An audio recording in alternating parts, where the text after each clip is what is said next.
Swastiastu. Selamat pagi, saya Khalid Bipiri Ananda dari kelas 11 5 nomor absen 10. Video ulasan ini saya buat untuk memenuhi tugas media mata pelajaran PPKN.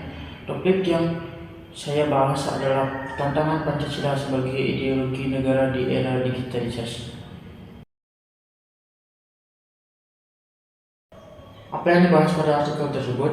Artikel yang saya baca membahas mengenai ancaman dan tantangan serius yang dihadapi Pancasila sebagai ideologi negara akibat pesatnya perkembangan teknologi digital, serta garis besar artikel ini menyoroti bagaimana kemudahan akses informasi di internet, terutama melalui media sosial, telah membuka celah bagi masuknya ideologi alternatif dan nilai-nilai yang bertentangan dengan Pancasila.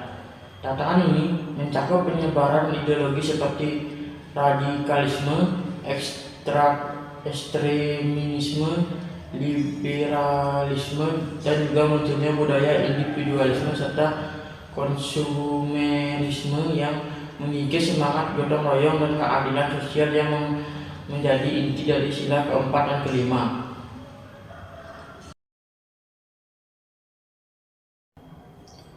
Permasalahan ini bisa terjadi karena beberapa faktor utama. Faktanya, tingkat penetrasi internet di Indonesia mencapai 75% didominasi oleh Gen Z dan milenial. Ini artinya ancaman digital menyentuh hampir seluruh populasi produktif kita. Apa itu penetrasi? Penetrasi adalah persentase populasi suatu wilayah yang memiliki akses atau menggunakan internet. Angka ini menunjukkan tingkat populasi teknologi digital dalam masyarakat dan biasanya dihitung dengan membandingkan wilayah pengguna internet dengan total populasi yang dikalikan 100. Dapat dilihat, ini adalah tabel grafis tingkat penetrasi internet berdasarkan generasinya, yang didominasi oleh Gen Z dan milenial. Faktor penyebabnya adalah 1. Kemudahan akses tanpa filter. Di era digitalisasi menghasilkan batas informasi memungkinkan ideologi asing dan konten memecah belah menyebar. Nah, inilah grafis verification information. Jadi dapat dilihat dari tabel berikut, kebanyakan masyarakat selalu terkena hoax. Faktanya sekitar 30 hingga 60% responden mengaku pernah terpapar hoax. Konten-konten ini mudah diserap tanpa disaring secara kritis.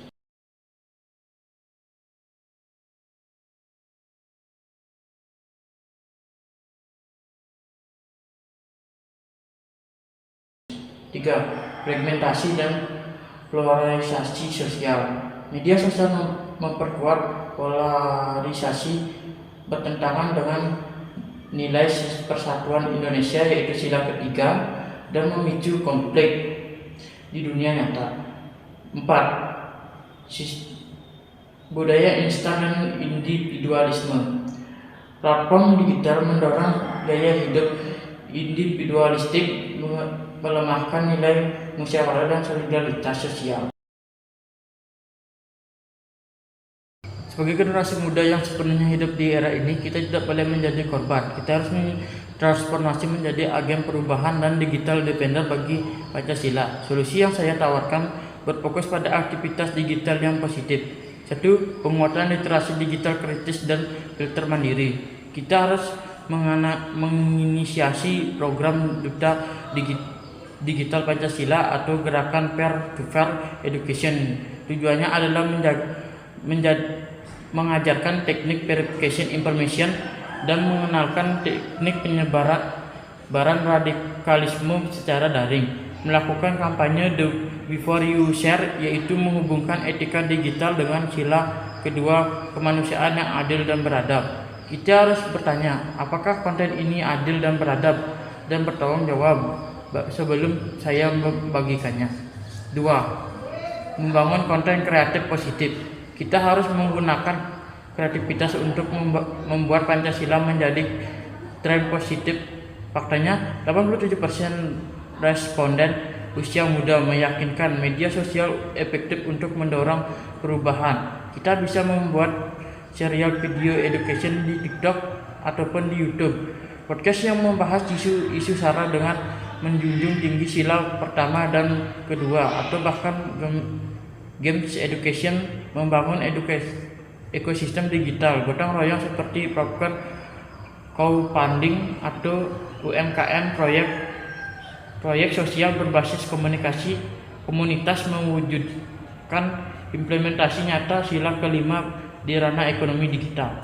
3. Mencegah polarisasi dan memperkuat persatuan. Kita harus aktif menciptakan jembatan eco-commerce, yaitu forum diskusi yang mempertemukan pengguna dengan pandangan berbeda namun diselenggarakan dengan prinsip musyawarah untuk mufakat.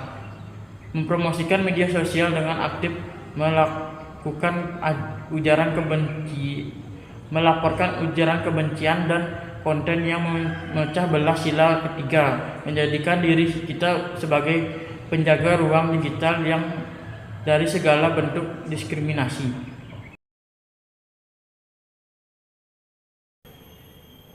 Kesimpulan utama yang dapat ditarik adalah ancaman digital terhadap Pancasila itu nyata, namun potensi solusi di tangan generasi muda lebih besar.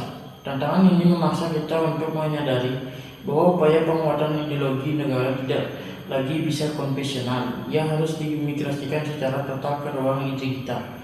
Generasi muda adalah kunci untuk memastikan Pancasila tetap kokoh. Kita adalah digital defender yang bertugas mengubah smartphone kita dari sekedar alat komunikasi menjadi alat perjuangan ideologi demi menjaga persatuan, keadilan, dan kerukunan bangsa Indonesia. Saya berharap ulasan dan solusi yang saya sampaikan dapat memberikan manfaat dan menginspirasi kita semua untuk beraksi nyata, bukan sekedar omong kosong. Generasi digital defender, mari kita kuatkan persatuan bangsa Indonesia dari media sosial kita. Saya tutup dengan Parma Santi. Om Santi Santi Santi Santi Om.